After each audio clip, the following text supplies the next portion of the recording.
अस्सलामुअलैकुम व्यूवर्स, क्या हाल चाल है आपका। उम्मीद है आप सब ठीक ठाक होंगे। अभी मैंने शेंजन वीज़ा जो है मुझे मिला था, तो अभी मैं यूरोप का ट्रिप करने वाला हूं। तो इस हवाले से मैंने अपने फेसबुक पे भी शेयर किया था और चैनल पे भी मैंने एक पोस्ट डाली थी। बहुत सारे लोगों की क्वेश्चंस आए कि शेंजन वीज़ा जो है, जो यूरोपियन यूनियन का वीज़ा होता है, ये कैसे मिलता है। तो मैंने कहा चलो वीडियो बनाता हूँ और आपके साथ शेयर करता हूँ अपना एक्सपीरियंस बेसिकली कि क्या रिक्वायरमेंट्स है और आप कैसे अप्लाई कर सकते हैं। तो सबसे पहले हम बात करते हैं कि आप शेंजन वीज़ा अप्लाई कैसे कर सकते हैं, मतलब क्या मेथड है इसका।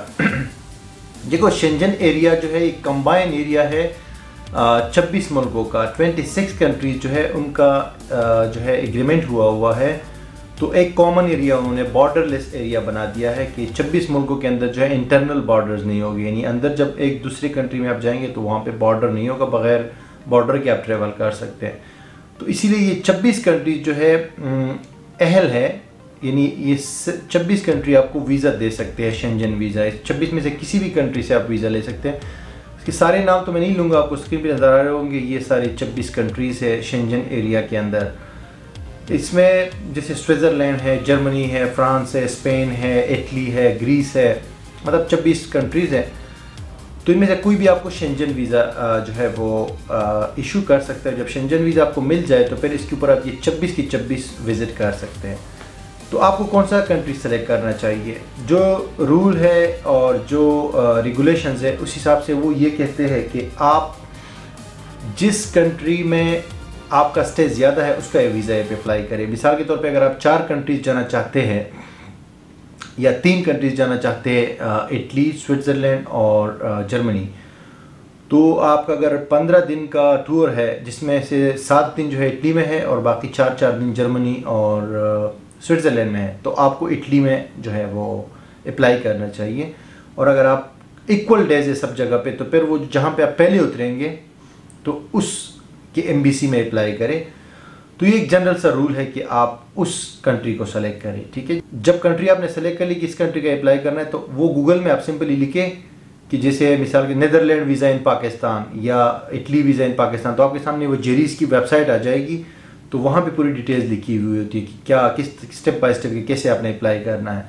लेकिन डॉक्यूमेंट्स का मैं आपको बता देता हूँ, ये सारे डॉक्यूमेंट्स आप देंगे तो फिर जो है वो एप्लीकेशन आपकी कंप्लीट हो जाती है। पहले बात तो ये कि जो फॉर्म है, वीज़ा का जो फॉर्म होता है, वो आपने फिल करना है। ऑनलाइन भी आप फिल कर सकते हैं, PDF फाइल होती है उसमें फिल करके आप प्रिंट कर ले।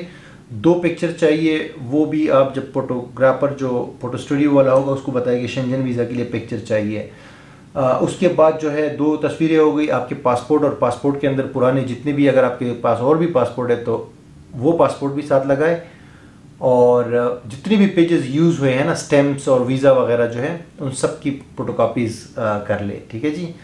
ट्रैवल इंश्योरेंस बहुत इंपॉर्टेंट है। आप अगर शेंजन एरिया में 10 दिन के लिए भी जाते हैं तो कम से कम 30 दिन का ट्रैवल इंश्योरेंस आपको लेना पड़ेगा। मुख्तलिफ कंपनीज है, आपको 2000 से 3000 के दरमियान में मिल जाएगा 30 दिन के लिए। 30 दिन से ज़्यादा भी लेंगे ज़्यादा बेहतर है, लेकिन कम से कम 30 दिन से कम नहीं, क्योंकि 30 दिन से कम जो है ज़्यादातर एक्सेप्टेबल नहीं होता। फिर जो है आप अपने ID कार्ड की फोटोकॉपी बना ले, A4 साइज़ पे पासपोर्ट की, जो आपके एक पासपोर्ट है या 2 है उसकी भी फोटोकॉपी बना ले, पहले वाले पेज की। और ये लिस्ट भी अभी आपको नज़र आ रही है स्क्रीन पे, तमाम जो डॉक्यूमेंट्स है जो मैंने शेंजन वीज़ा के लिए दिए थे और मुझे जो शेंजन वीज़ा मिला है, नेदरलैंड ने मुझे इशू किया है, तो ये मैंने डॉक्यूमेंट्स दिए थे। तो आप बेसिकली जो मैंने आपको बताया उसके साथ साथ जो है आप कवरिंग लेटर लेके एक रिक्वेस्ट जो आप करते हैं वीज़ा ऑफिसर से कि यार आप मुझे वीज़ा दे दो, उसमें आप लिखते हैं कि उस एम्बेसी का नाम और टॉप में उसका एड्रेस डालते हैं, फिर डियर सर मैडम, और इस तरह रिक्वेस्ट करते हैं कि मैं इतने दिनों के लिए जा रहा हूँ, ये मेरा पर्पज़ है उस कंट्री में।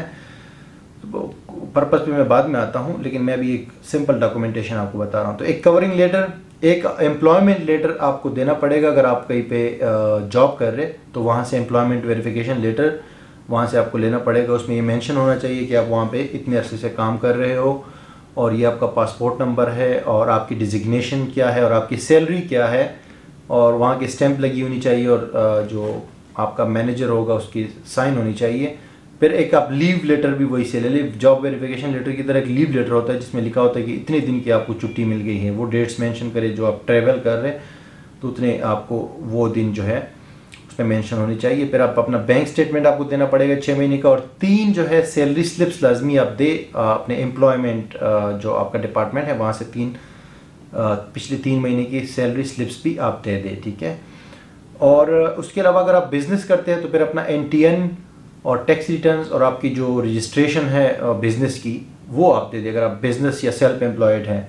और जॉब की सूरत में भी आपको अपना NTN जो है वो देना चाहिए, NTN दे और उसमें भी टैक्स रिटर्न्स दे दे अगर आप जॉब भी कर रहे हैं। तो ये डॉक्यूमेंट्स है। उसके अलावा फैमिली, अगर आप शादीशुदा है तो फैमिली रजिस्ट्रेशन सर्टिफिकेट दे ताकि उनको पता चले कि ये बंदा जो है इतने अपनी बीवी बच्चों को यहाँ पे छोड़ के जा रहा है। क्योंकि मेरी भी फैमिली है तो मैंने भी वही फैमिली रजिस्ट्रेशन सर्टिफिकेट दिया था, साथ में लगा लिया था मैंने। और फैमिली रजिस्ट्रेशन सर्टिफिकेट जिसको FRC भी कहते हैं, नादरा से आप ले सकते हैं। उसमें आपके फैमिली मेम्बर्स की डिटेल्स होती है। अगर आप शादीशुदा है, शादीशुदा के बगैर भी आप अपने बहन भाइयों का भी बना सकते हैं, लेकिन वो इसमें इतना मैटर नहीं करता। शादीशुदा अगर आप है तो वो ज़्यादा मैटर करता है, ठीक है। प्रॉपर्टी अगर कोई आपके नाम पे है तो उसका भी एक डॉक्यूमेंट लगा ले साथ में, क्योंकि इससे होम टाइज मजबूत हो जाती है, तो फिर वीज़ा में आसानी हो जाती है। और बाकी ये लिस्ट आप देखिए, कोई एक अद्दा अगर मुझसे मिस हो गया हो तो वो इस लिस्ट के अंदर आपको नज़र आ रही है। ये तो भाई हो गई डॉक्यूमेंट्स की बात। मैंने आपको तरीका भी बता दिया कि किस एम्बेसी में आप अप्लाई करेंगे। जो कवरिंग लेटर आपका होता है ना, जिसको हम रिक्वेस्ट लेटर भी कहते हैं, उस कवरिंग लेटर के अंदर आपकी पूरी जो, अच्छा 2 चीज़ें तो मैं बहुत इंपॉर्टेंट भूल ही गया था, एक होटल बुकिंग और फ्लाइट बुकिंग। होटल बुकिंग आप agoda.com से या बुकिंग agoda.com से आप जो है वो होटल बुकिंग ले सकते हैं। ज़रूरी नहीं है कि आप पे करो, आप ऐसे बुकिंग ले लो जो कैंसिलेबल हो, बाद में आप उसको कैंसिल कर सकते हो, फिर अपनी मर्ज़ी का भी होटल ले सकते हो, तो ऐसा भी कर सकते हो, इसमें कोई इशू नहीं है और ना कोई इलीगल काम है ये। और फ्लाइट जो है सिर्फ रिजर्वेशन आप कहीं किसी भी ट्रैवल एजेंसी से जो है आप ले सकते हैं। अब हम भी सर्विस स्टार्ट करेंगे तो आप हमसे भी फिर वो सर्विस ले सकते हैं, लेकिन किसी भी ट्रैवल एजेंसी से आप फ्लाइट रिजर्वेशन ले सकते हैं जिसको आपने पे नहीं किया हो, ठीक है जी। तो ये तो लिस्ट आपको नज़र आ रही है, ये 2 चीज़ें भी इम्पोर्टेंट है। अच्छा, अभी मैं जो बात कर रहा था वो कवरिंग लेटर के अंदर आप पूरा अपना प्लान लिखेंगे कि आप वहाँ कहाँ कहाँ विज़िट करेंगे और कैसे कैसे विज़िट करेंगे, और मतलब डे टू डे आप उसमें तफसील से लिखेंगे ना, तो फिर आसानी होगी, आपको वीज़ा के चांसेस ज़्यादा होंगे। तो ये तो जनाब सिंपल से रिक्वायरमेंट्स हैं, और तफसील से लिखिए, सीरियस एक किस्म से एप्लीकेशन लिखिएगा। यानी कि अगर आप कोई जगह विज़िट कर रहे हैं, आप अपने कवरिंग लेटर में लिखेंगे तो उसका बताए कि यार उस जगह का नाम लिखिए कि यहाँ मैं जाऊँगा या इस शहर जाऊँगा, बाय रोड जाऊँगा, बाय बस जाऊँगा, बाय एयर जाऊँगा, कैसे जाऊँगा, और उस सब के साथ में सबूत भी दे, यानी कि डॉक्यूमेंटेशन भी दे दे, तो फिर आसानी हो जाती है वीज़ा में, ठीक है। तो शेंजन वीज़ा जो है बेसिकली, अभी इसके ऊपर मैं और भी वीडियोस बनाऊंगा क्योंकि अभी तो मुझे मिल गया है, तो आपके साथ मैं इसके हवाले से मज़ीद भी डिटेल्स शेयर करता रहूँगा वीडियोस के अंदर। लेकिन शेंजन वीज़ा के अंदर जो मेन चीज़ है ना, वो ये है कि एक तो रीज़न क्या है, ठीक है। तो रीज़न तो नॉर्मली लोग टूरिस्ट के लिए जाते हैं, इन टूरिज़म के लिए, तो मैं भी टूरिज़म मैंने सेलेक्ट किया था, और वहाँ पे मुझे नीदरलैंड का चूँकि वीज़ा मिला है, तो नीदरलैंड जो है उसका मैंने सेलेक्ट किया था कि वहाँ पे वो ट्यूलिप गार्डन वगैरह, वो फ्लावर्स होते हैं ना ट्यूलिप, तो उसके फेस्टिवल्स होते हैं, तो मैंने रीज़न दिया था और मैंने कहा था कि वहाँ मैं जाऊँगा, वीडियोस बनाऊँगा, और फिर मैंने जो है पूरा तफसील से लिखा था। तो मैंने तो सिंगल एंट्री वीज़ा जो है उनको रिक्वेस्ट किया था, उन्होंने मुझे मल्टीपल एंट्री दिया है, और मैंने सिर्फ 8 दिन का वीज़ा मांगा था, उन्होंने मुझे 30 दिन का दिया है। तो ये बहुत अच्छा हो गया मेरे लिए, अब मैं ज़्यादा कंट्रीज जो है विज़िट कर सकता हूँ। यानी कि अगर आप एक कंट्री से वीज़ा लेते हैं तो पहले तो आप उस कंट्री जाए। अब मैंने जैसे नीदरलैंड ने मुझे दिया, तो सबसे पहले एंट्री तो मेरे नीदरलैंड में होगी, क्योंकि ये मैं कहीं और भी जा सकता हूँ, लेकिन अच्छा नहीं है कल को मैं दोबारा अगर अप्लाई करूँगा तो फिर यह है कि थोड़ा सा वो होगा कि यार आपने हमारे से वीज़ा लिया, फिर हमारे कंट्री आप नहीं गए, दूसरी जगह पहले गए, तो पहले तो आपको उधर जाना चाहिए जिस कंट्री ने आपको वीज़ा दिया है। बाकी उसके बाद आप कहीं भी जाए शेंजन एरिया के अंदर, और वापस भी किसी और एयरपोर्ट से भी आए तो कोई इशू नहीं है, ठीक है। तो आप बाद में अपना प्लान चेंज भी कर सकते हैं कभी भी जब आपको वीज़ा मिले, तो ये तो नॉर्मल सी बात है, लीगल बात है। तो मेन चीज़ ये है कि एक तो आपकी अगर टूरिज़्म के लिए आप जा रहे हैं, तो एक तो आपका पर्पज़, वो जहाँ जहाँ आप जा रहे हैं उसकी आपके पास थोड़ी डिटेल्स होनी चाहिए, और आपकी ट्रैवल हिस्ट्री होनी चाहिए, क्योंकि आप टूरिज़्म के लिए जा रहे हैं तो ट्रैवल हिस्ट्री तो उसमें मैटर करती है। अगर कोई दूसरा रीज़न है तो उसमें इतना फिर टूरिज़्म मैटर नहीं करती है ट्रैवल हिस्ट्री, लेकिन अगर आप टूरिज़्म के लिए जा रहे हैं तो उसमें तो लाजमी बात है मैटर करती है। और फिर जो है आपकी फाइनेंशियल जो सिचुएशन है वो थोड़ा ज़्यादा कंफ्यूजिंग ना हो, क्योंकि अगर आपकी 50,000 सैलरी है तो 50,000 आपके बैंक अकाउंट में शो होनी चाहिए और कुछ इजाफी आपके पास इतने पैसे होने चाहिए कि जिसमें से आपका खर्चा जितना आ रहा है उस ट्रिप के ऊपर उसमें से 50% आपके पास बैंक में रह जाए। मैं आपकी एक शॉर्ट मिसाल आपकी इसकी देता हूँ। इसकी मिसाल आपको मैं देता हूँ कि अगर आप शेंजन जाते हैं यानी यूरोप जाते हैं टूर पे और आप उनको कहते हैं कि मेरा इस टूर के ऊपर जो है खर्चा आएगा 2.5 लाख रुपए, तो आपके पास कम से कम 5 लाख होनी चाहिए अपने बैंक के अंदर। अगर आपका 5 लाख खर्चा आ रहा है तो आपके पास 10 लाख होनी चाहिए। तो एक कॉमन सेंस की बात है, मतलब ज़रूरी नहीं है लोग कहते हैं कि यार आपके पास 50 लाख हो या 1 करोड़ हो बैंक बैलेंस बैंक स्टेटमेंट, तो वो आई डोंट थिंक कि वो इतना मैटर करता है। ये मैटर करता है कि आपके पास कितने पैसे हैं और उसमें से आप कितने खर्च कर रहे हैं तो कितने आपके पास रहेंगे, क्योंकि जनरल रूल है कि तकरीबन तमाम जो यूरोपियन कंट्रीज है उसमें 50 यूरो पर डे आपके पास होनी चाहिए, ठीक है। तो ये चीज़ बेसिकली ये चंद चीज़ें जो है मैटर करती है शेंजन वीज़ा में। अच्छा, आपको एक और इंटरेस्टिंग बात मैं बताता हूँ कि शेंजन वीज़ा जो है ना मेरा 2 बार रिजेक्ट हुआ था। इसीलिए बहुत सारे लोग मेरे चैनल पे कमेंट करते थे कि यार आप यूरोप जाओ, जर्मनी क्यों नहीं जाते, इधर क्यों नहीं।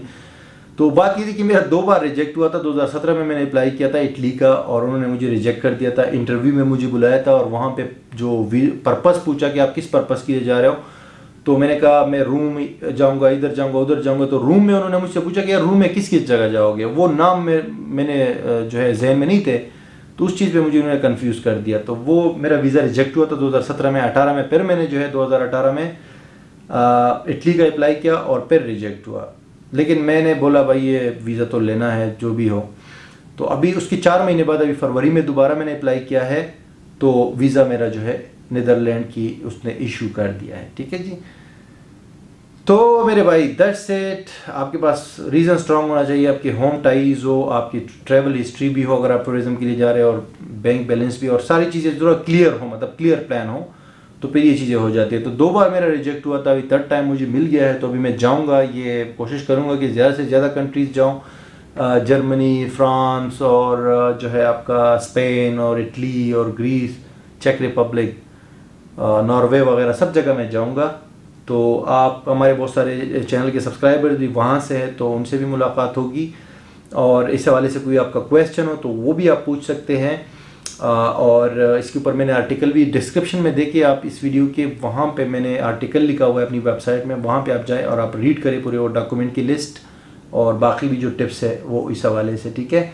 और फिर मैं आगे वीडियोस बनाऊंगा, कुछ वीडियोस बनाऊंगा कि आप शेंजन अगर मल्टीपल एंट्री, चूँकि मुझे मल्टीपल एंट्री वीज़ा मिला है, तो मल्टीपल एंट्री पे आप और कितनी कंट्रीज़, मतलब टोटल कितनी कंट्रीज़ घूम फिर सकते हैं, और आपको इस हवाले से मज़ीद भी मैं टिप्स दूँगा।